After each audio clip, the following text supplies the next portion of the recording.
Saudara-saudara pendengar yang kami kasihi dimanapun Anda berada, Anda kembali bersama kami pada acara Telaga, Tegur Sapa Gembala Keluarga. Saya Gunawan Santoso dari Lembaga Bina Keluarga Kristen, dan kali ini saya bersama Ibu Esther Cahya. Kami akan berbincang-bincang dengan Bapak Pendeta Dr. Paul Gunadi.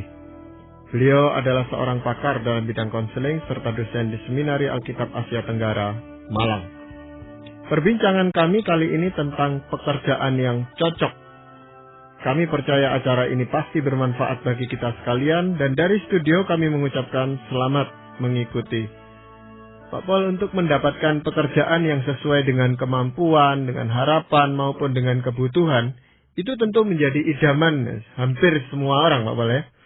Nah, ada seorang pendengar setia dari acara Telaga ini yang menanyakan, apa dan bagaimana mendapatkan pekerjaan yang cocok itu, Pak Paul? Bagaimana, Pak Paul? Saya setuju dengan pengantar yang Pak Gunawan sudah kemukakan ya. Saya kira semua mengharapkan bisa memperoleh pekerjaan yang cocok. Nah, masalahnya adalah pertama-tama bagaimanakah kita mengetahui pekerjaan yang cocok itu apa? Saya kira ada baiknya sekarang kita memulai dengan melihat tentang konsep karir itu sendiri, Pak Gunawan. Karir itu sebetulnya bukanlah pekerjaan atau jabatan. Karir adalah sebuah rumpun ya, sebuah kelompok. Nah, di dalamnya itu berkumpul pekerjaan-pekerjaan yang sejenis. Nah, biasanya kita itu dikaruniakan Tuhan satu jalur karir. Namun, ada kalanya kita juga dianugerahkan Tuhan lebih dari satu jalur karir. Nah, penting bagi kita untuk mengetahui jalur karir kita itu. Sehingga pada waktunya kita bisa memilih bidang yang sesuai dengan jalur karir yang kita sudah miliki. Untuk bisa mengetahui jalur karir itu, nah ada hal-hal yang mesti kita lakukan, dan terutama saya ingin mengingatkan kepada orang tua betapa pentingnya peran orang tua nantinya dalam perkembangan karir si anak. Jadi pekerjaan dan karir itu beda, Pak Paul? Dibedakan ya, karena pekerjaan itu lebih merupakan sebuah satuan kerja ya. Misalkan kita ini bisa mempunyai jalur karir yang disebut konvensional, di mana dalam jalur karir konvensional itu tuh kita mengerjakan pekerjaan-pekerjaan yang lebih bersifat seperti sekretaris yang menyusun, menata, mengorganisir dan sebagainya. Nah, dalam kelompok itu, dalam jalur karir itu ada banyak sekali jenis pekerjaan yang bisa termasuk di dalamnya. Atau misalkan jalur karir intelektual atau sains. Nah, di dalam kelompok itu ada begitu banyak jenis pekerjaan. Misalkan kedokteran lah, ya farmasi dan sebagainya. Nah, jadi pekerjaan-pekerjaan itu adalah manifestasi dari karir itu sendiri. Dan memang bisa sangat berjumlah banyak. Maka di dalam ilmu karir ada yang membagi dalam 6 atau ada yang membagi juga dalam 8 kelompok karir. Ya, misalkan tadi saya sudah sebut 2 ya, yang konvensional. Ada juga yang science, ada sosial, berarti kita enak ya bergaul dengan orang dan menikmati pekerjaan yang melibatkan manusia, menolong manusia, memberikan jasa kepada manusia. Ada juga kelompok bisnis, kita itu tuh senang ya, entrepreneur, mengambil resiko, mengatasi tantangan, membuka sebuah peluang baru, menjual ide, menawarkan barang, memasarkan. Nah, itu kelompok bisnis. Ada lagi kelompok organisasi, di mana kita belajar ya untuk mengatur, mengelola, menata, baik itu mungkin benda ataupun manusia. Ada juga jalur teknologi, kita senang dengan tangan, mengutak-atik mesin, hal-hal yang lebih bersifat keterampilan praktis ya. Ada juga jalur alam terbuka ya, kita senang bekerja di ruang terbuka, misalkan di perhutanan, kita masuk ke biologi. Nah, itu bagian-bagian yang lebih bersifat alam terbuka. Ada lagi bagian sains, ada juga bagian general culture atau kebudayaan umum, ya misalkan mengajar, menjadi pendeta, rohaniwan. Dan yang terakhir adalah jenis seni dan kreativitas. Jadi misalkan seniman atau bidang-bidang yang memang memerlukan kemampuan imajinasi yang tinggi. Iya, jadi karena begitu banyaknya jenis pilihan ini, lalu orang menjadi bingung untuk menentukannya atau bagaimana itu Pak? Seringkali begitu Pak Gunawan, sebab memang ada kalanya kita itu tuh bisa kuat dalam satu dan cukup kuat dalam bidang yang lain dan lumayan kuat dalam bidang yang satunya lagi. Nah, itu yang kadang-kadang membuat kita sedikit bingung. Namun yang perlu adalah kita menyadari kelompok pekerjaan tersebut atau karirnya. Nah, nanti dalam karir itu kita bisa nanti ya melihat kesempatan yang Tuhan bukakan dan barulah kita masuk ke satuan-satuan pekerjaan itu sendiri. Nah itu sebenarnya sejak kapan seseorang itu bisa mulai dibimbing atau menentukan karirnya Pak? Sesungguhnya karir itu berkembang sejak anak sangat kecil sekali, yaitu sekitar usia 2 tahunan. Pada masa itu biasanya anak-anak mulai mengeksplorasi lingkungannya. Dia merangkak, dia memasukkan benda ke mulutnya, dia mau tahu apa itu, dia merasakan lewat mulutnya. Dan juga mengeksplorasi kemampuannya, menguji ya kemampuannya dengan misalnya memanjat, atau mulai menggambar-gambar di tembok atau di kertas. Dia ingin bisa melihat kemampuan atau menguji kemampuannya. Nah, kalau orang tua memberikan kebebasan, sudah tentu ya ada pengawasan, tapi kalau diberikan kebebasan kepada si anak, ini akan memberi ruang gerak kepada si anak untuk mengembangkan rasa percaya dirinya. Karena ya dia merasa dipercaya, dia boleh mengeksplorasi semua itu. Kebalikannya kalau orang tua dikit-dikit melarang, nggak boleh ini nanti kamu jatuh, ini nggak boleh, ini nggak boleh, ini nggak boleh. Akhirnya si anak nggak mempunyai kepercayaan. Dia nggak merasa dipercaya dan akhirnya nggak memiliki kepercayaan diri untuk berani mengeksplorasi lingkungannya. Nah, ini menjadi tahap yang penting untuk menumbuhkan inisiatif dan kemandirian. Nah, kita tahu inisiatif dan kemandirian pada akhirnya merupakan dua komponen yang berpengaruh besar dalam etos kerja. Ya, dalam nantinya juga mencari pekerjaan dan sebagainya. Dengan kata lain, disinilah dimulai sebetulnya proses perkembangan karir si anak. Dimulai dengan pengembangan inisiatif dan kemandiriannya. Apakah itu juga berarti dari usia sekitar dari bayi sampai 2 tahun itu orang tua sudah mulai bisa mendeteksi nanti ke depan minatnya ke hal apa begitu Pak Paul? Belum. Pada usia-usia awal memang kita itu tuh enggak masuk langsung ke bidang karir yang spesifik. Enggak. Kita pada dasarnya itu menumbuhkan prasarananya si anak untuk nanti mengembangkan karirnya. Nah, dengan kata lain, si anak perlu mempunyai kerangka-kerangkanya dulu. Nanti di atas kerangka itulah dibangun informasi yang lebih jelas lagi tuh. Bahwa inilah karirnya dia. Tapi untuk bisa sampai ke sana, harus melewati anak tangga yang di bawah dulu. Nah, anak tangga yang di bawah adalah ini. Kepercayaan diri, keberanian untuk mengeksplorasi lingkungan. Nah, ini yang akan menumbuhkan inisiatif dan kemandiriannya.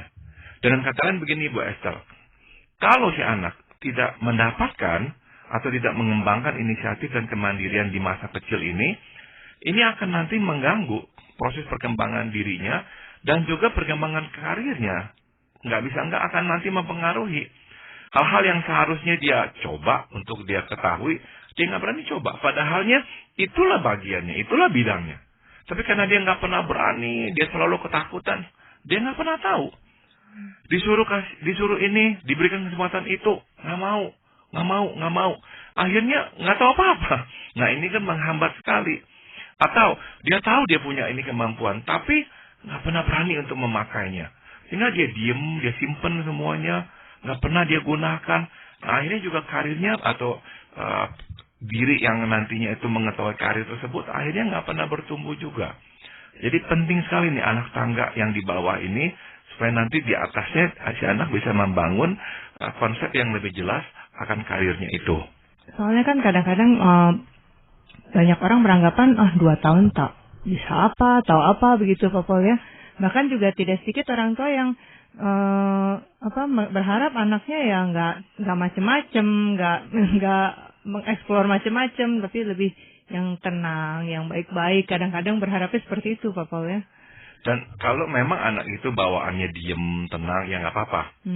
Tapi kalau bawaannya anak itu memang lebih aktif ya, mau mengeksplorasi, di saat itulah orang tua memang sebaiknya memberikan pengawasan sekaligus kebebasan sehingga dia bisa mengembangkan kemampuannya dan juga ya apa-apa yang telah dia peroleh itu tuh pada masa 2 tahun itu nantinya akan sangat mengokohkan dirinya.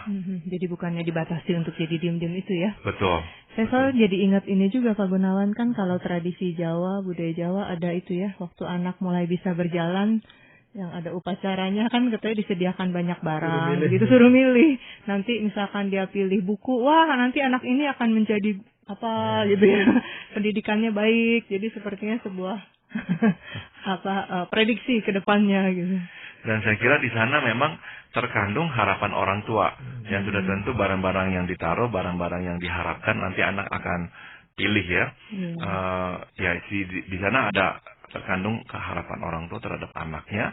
Dan tidak apa-apa, nanti kita akan bahas juga ya pengaruh orang tua yang lebih langsung dalam perkembangan karir anak. Tapi apakah dengan memilih itu berarti pasti si anak akan menjadi, misalkan menjadi pelajar atau ilmuwan? Ya belum tentu ya.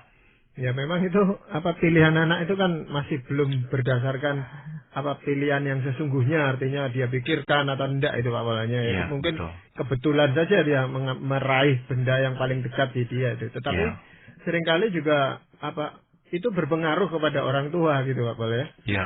Sehingga dia akan mencoba mengarahkan ke sana, itu cita-citanya tentu yang baik. Tetapi tadi Pak Pol katakan orang tua harus memberikan rangsangan supaya anak itu bisa menggali sebanyak mungkin itu. Betul. Nah itu hal-hal apa yang bisa dilakukan oleh orang tua Pak Pol? Misalkan mainan ya.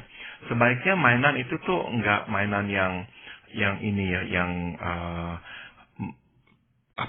sempit ya, atau yang monoton. Sebaiknya memang mainan yang lebih banyak memberikan kesempatan kepada anak untuk menggunakan tangannya. Nah, daripada hanya melihat saja, silakan gunakan tangan, kakinya, dia bisa jalan, dia bisa main dan sebagainya. Tuhan itu sudah mendesain kita untuk bisa hidup dengan sehat dalam lingkungan yang apa adanya. Tuhan tidak pernah tuh mendesain manusia hanya seolah-olah ya hanya bisa berkembang baik kalau disediakan alat-alat atau barang-barang yang mutakhir. Oh tidak. Bahkan dalam alam yang sangat bersahaja, kalau saja anak itu diberikan kesempatan ya untuk mengeksplorasi lingkungannya, dia akan tetap mengalami pertumbuhan. Ya akan terjadi rangsangan pada otaknya. Dan gak harus ini barang-barang yang mahal atau mutakhir. Enggak. Barang-barang yang biasa atau hal-hal yang bersifat alamiah itu pun sudah sangat cukup ya untuk bisa mengembangkan diri si anak. Sebab yang si anak perlukan bukanlah barang-barang yang berteknologi tinggi atau yang mahal itu. Sama sekali tidak kok. Yang dia perlukan adalah dia bisa menggunakan tangannya, matanya, ya kakinya, telinganya. Dia bisa mencium, itulah yang dia sangat perlukan. Dan dia memerlukan ruang untuk bisa mengeksplorasi lingkungannya itu. Iya, saya masih ingat dulu masih kecil juga main dari kulit jeruk itu juga sudah puas sekali gitu Pak. Betul. Dan memang yang murah. Ya nggak harus kita beli mobil-mobilan yang harganya 1 juta. Enggak, sama. Soalnya buat si anak mobil-mobilan yang 1 juta dan kulit jeruk itu tuh dampaknya pada si anak sama aja. Ya, tetapi masalahnya bagaimana orang tua itu mendampingi dan membimbing anak untuk mengerti menggunakan itu semua gitu. Betul, dan itu yang sebetulnya terlebih penting ya Pak Gunawannya daripada benda, mainan. Yang terlebih penting adalah memang pembimbingan dari orang tua itu sendiri. Iya, nah bagaimana kalau anak ini mulai mesti masuk sekolah gitu Pak? Nah, pada masa sekolah, karena anak sudah mulai berusia 5 tahunan ya, main menjadi bagian yang penting dalam perkembangan karirnya. Tipe permainan atau aktivitas yang disukai anak seringkali mencerminkan karir si anak di masa dewasa. Maksud saya begini, pada waktu anak-anak berusia 5 sampai sekitar 10 tahun, 11 tahun, dia akan mulai ya mengeksplorasi berbagai jenis permainan.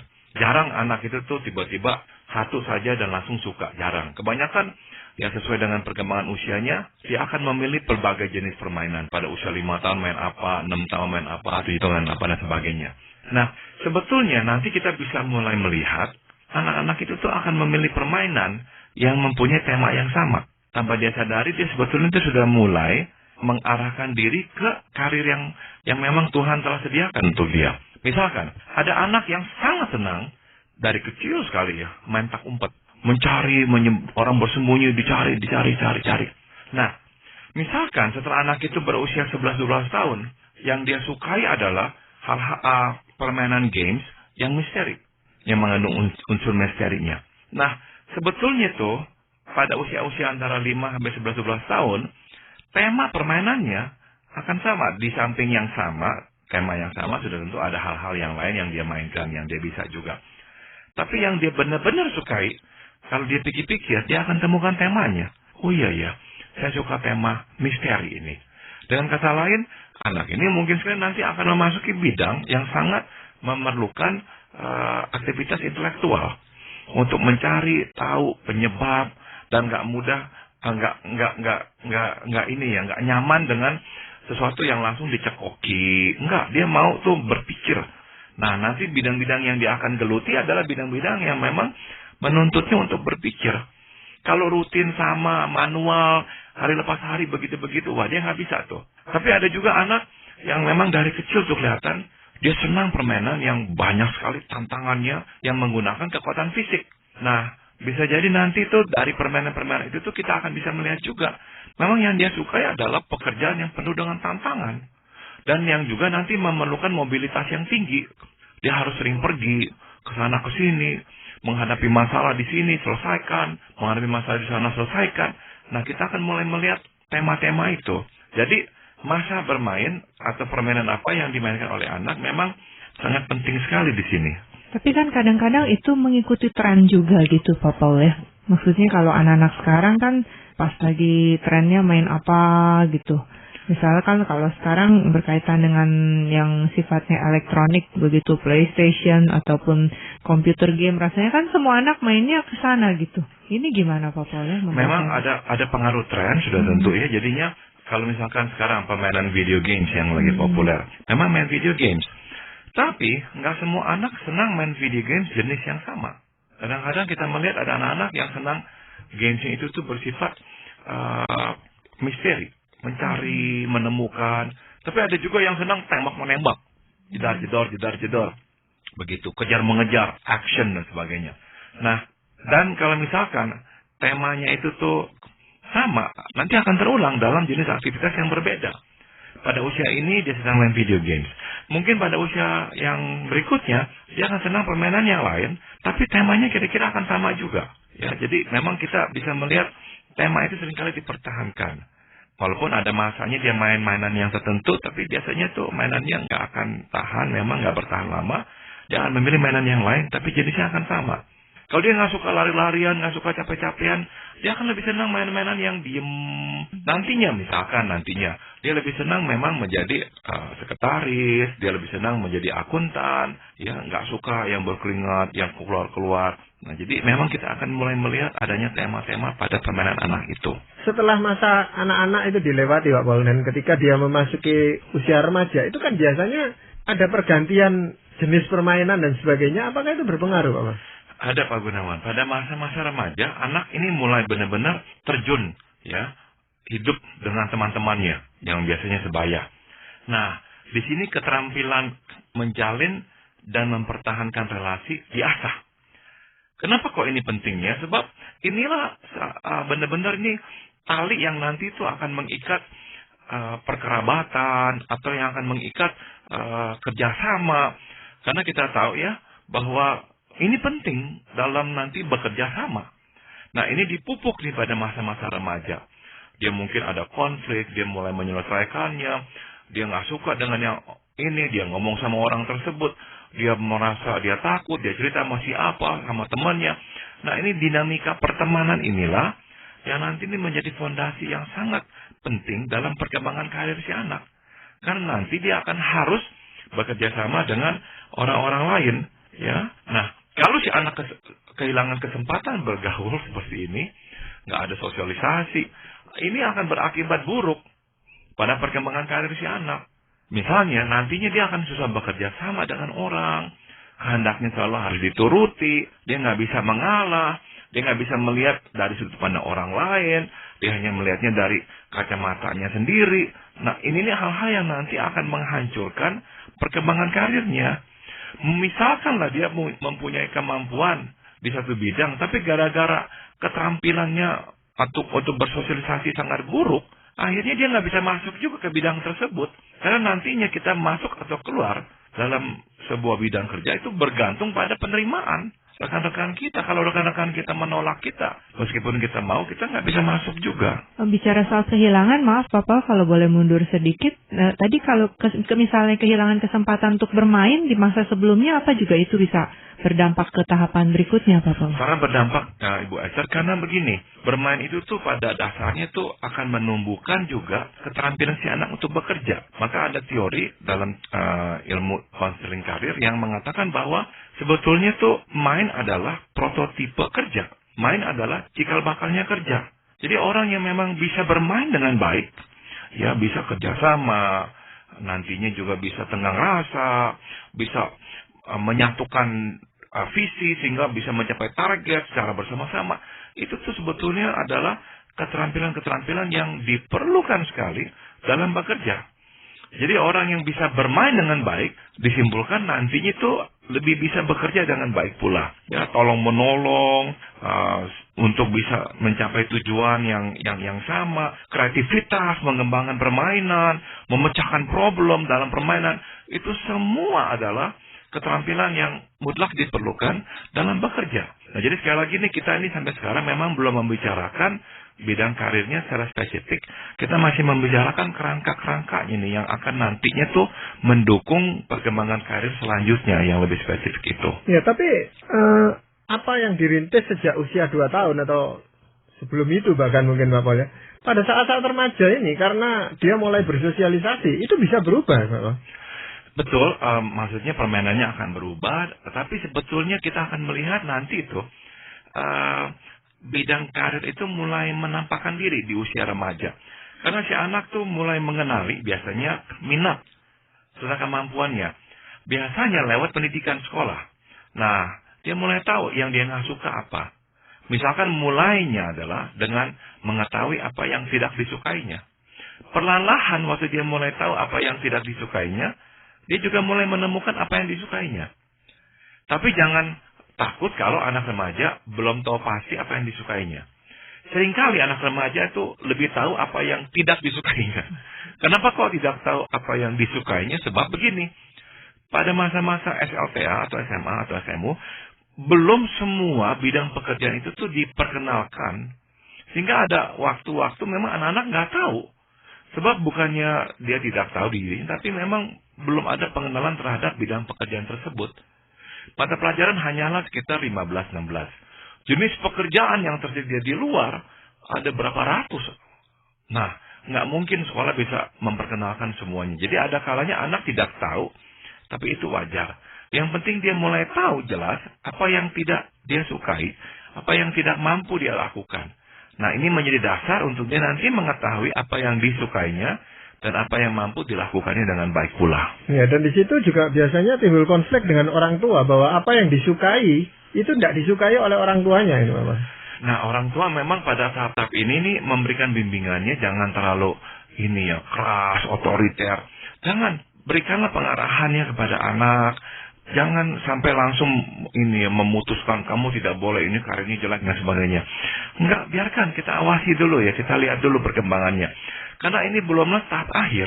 Si anak biasanya pada masa-masa remaja mulai mengenal 3 jenis karir yang dia kira-kira akan mau geluti. Tapi dia sendiri belum tahu pasti. Biarkan dia akan nanti lebih memastikan ya bidang apa tuh yang memang sungguh-sungguh dia sukai. Jadi orang tua juga jangan terlalu nanti bereaksi.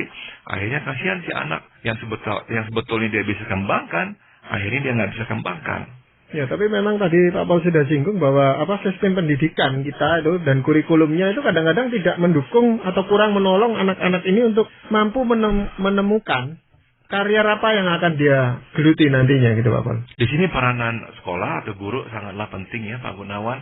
Jadi sebaiknya memang sekolah atau guru pada masa-masa SMA ini memperkenalkan kepada anak-anak jenis-jenis pekerjaan yang tersedia di luar.